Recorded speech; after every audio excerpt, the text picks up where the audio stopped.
Hey guys, Andy here from Mediocre Hobbies, bringing you something a little bit different for this video.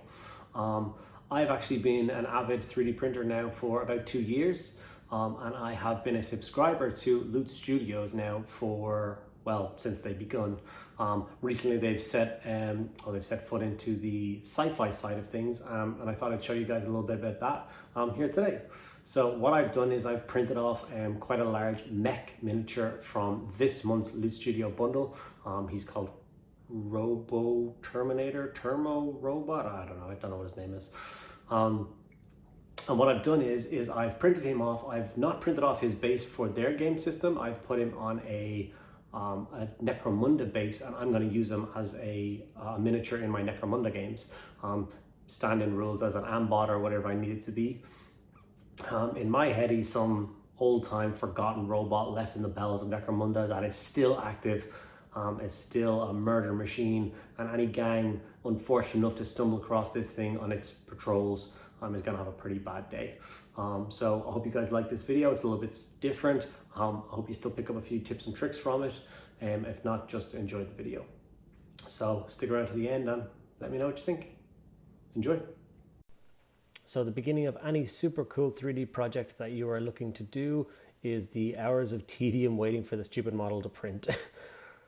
By far the worst part of 3D printing is getting super excited for an object and then having to wait for it to be created.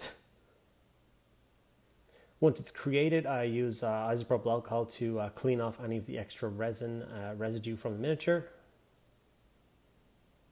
And then after that, I use a basin of boiling water just to remove any of those supports. The supports go really soft and they get pluck right off the frame. So you can see I just pull them away, leaving the grisly chain sword arm. Fits right into Necromunda.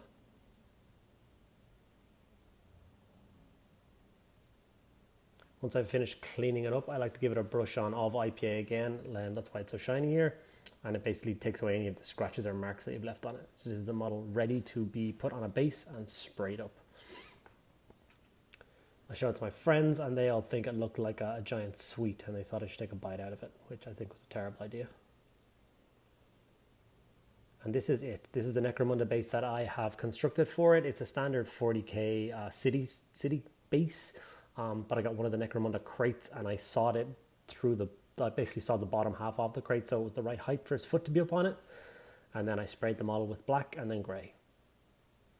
Now, it took me a while to decide what I wanted to do with the paint job on this miniature, but after a while I decided it's going to be a really old, ancient robot. Some of you may notice the technique that I'm using here from a previous video. It's my Rust technique from the Kill Team scenery for the orcs, but obviously we're going to add a lot of steps on top of it afterwards. So it begins with an all-over coat of Rhinox Hide, and we want to try and get this into all the nooks and crannies and make it all kind of dark and dingy, representative of a robot with... without any mechanics polishing it and cleaning it up over the years, fallen into disrepair.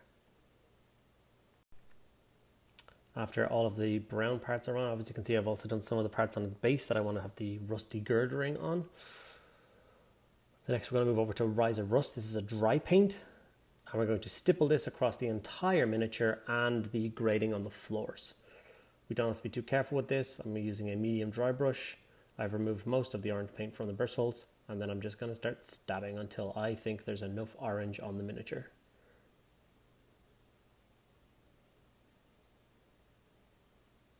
Nothing in Necromunda survives the rust. That's why it's a great technique to learn, especially for that game system. So take your time, try and get all the flat panels nice and rusted, and any other parts that you like the look of. Once the orange has been applied, you should be at this stage. And now we just add all of the kind of scuffs on it. So what we're going to do is dry brush Leadbelcher over the top of this. We're going to go a little bit heavier than normal with this technique. I do want to bring some vibrancy and life into the color scheme. I don't want it to be all muted browns. So just a nice all over dry brush of Leadbelcher on any of the bits that you've been working on with the rust, including those floor panels. As you can see with dry brushing, I always generally pick one direction each time. Like I don't use a back and forth motion. I basically like run the brush downwards or upwards. I just think it's you get better control with it. Okay, once that stage is done, the metallics are pretty much all there on the miniature. He looks like an old bashed robot. Now to try and add some of the old paint back in, some of it that hasn't quite been rubbed or scuffed off. So we're going to start with Abbadon Black, and we're just going to pick out a few panels here and there that we would think would be black on this miniature, or this machine, when it was first let out of the factory and released into the Necromunda Underhive. Thing about robots is I would try and keep the panels you choose symmetrical. So for instance, if I've chosen the panel that the arm locks onto to be black, the panel on the opposite side where the arm connects would obviously be black as well, and that will help with the paint scheme immensely, so just keep that in consideration. I got to this stage and I applied the black and thought that it wasn't adding as much colour as I would have liked.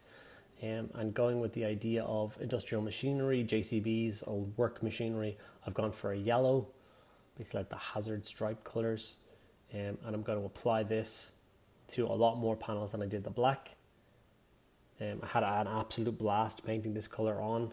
I'm using like the scratching technique, like feathering, to cover the panels that I want to, but leaving a lot of the brown orange rust behind.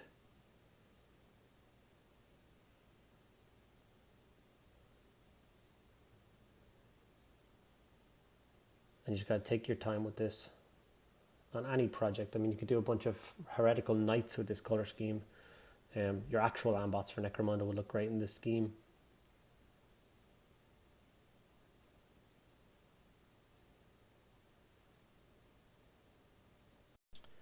And after I applied yellow, we looked like this.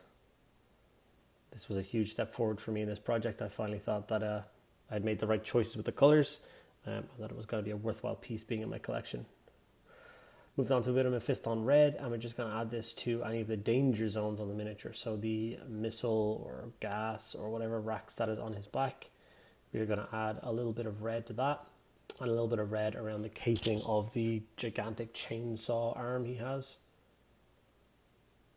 You can imagine this guy old down in the hives, maybe used to, I don't know, reclaim old parts or demolition, pulling apart walls, sawing apart old sections.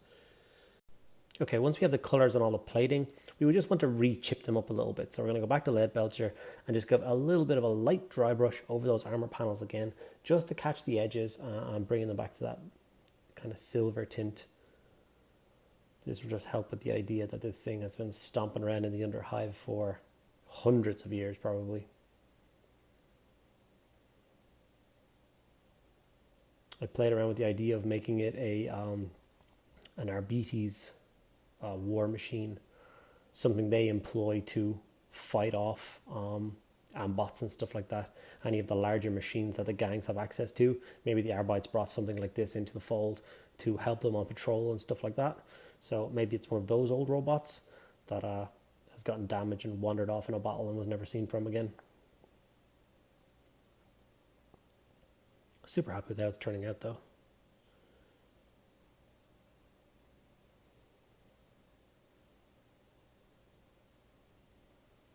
Next thing we are going to do is just add a little bit of color into the eye in the center of its head.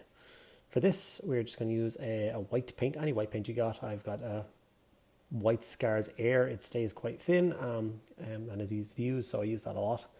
I'm just going to stab into the eye socket. Try my best not to get any of the metallic bit around the rim or any of the yellow with it. Just filling it in with a little bit of white. After the white has fully dried, I go into my new favorite eye lens color, which is Talassar Blue.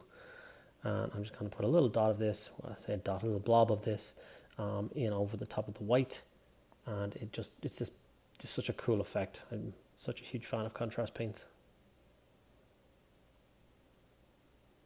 And there we have it. If you're playing a thematic game and you can be bothered, you can maybe print off two of these guys and have a red eye and a blue eye. When the eye turns red, that's when you need to be careful. So this is the finished project.